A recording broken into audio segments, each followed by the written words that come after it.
Traditionally, of course, the sutra is regarded as the word of the Buddha, that the Buddha Shakyamuni actually gave this teaching. The scholars would, of course, dispute that. But that's the tradition. Traditional Eastern Buddhists would definitely see things in that way, that the Buddha taught this sutra. Western scholars have a different view, and this can be a bit confusing for a modern Western Buddhist, because we feel a devotion to the tradition.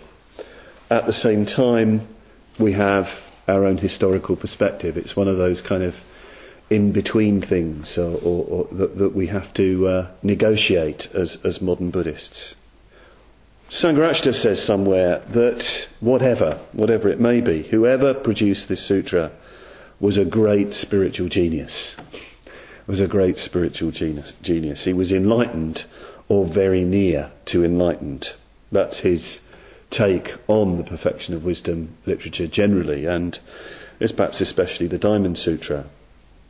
In any case, perfection of wisdom literature isn't in fact so very different from teachings found in the Pali Canon. This is very important.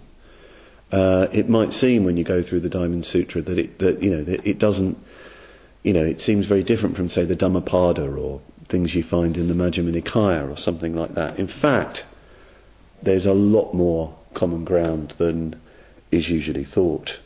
The earliest perfection of wisdom teachings found in the Ratnaguna Sanchayagata, the verses on the accumulation of precious qualities, definitely echo and restate and even have word for word some of the oldest, most archaic material in the Pali Canon, as found in the Sutta Nipata, for example.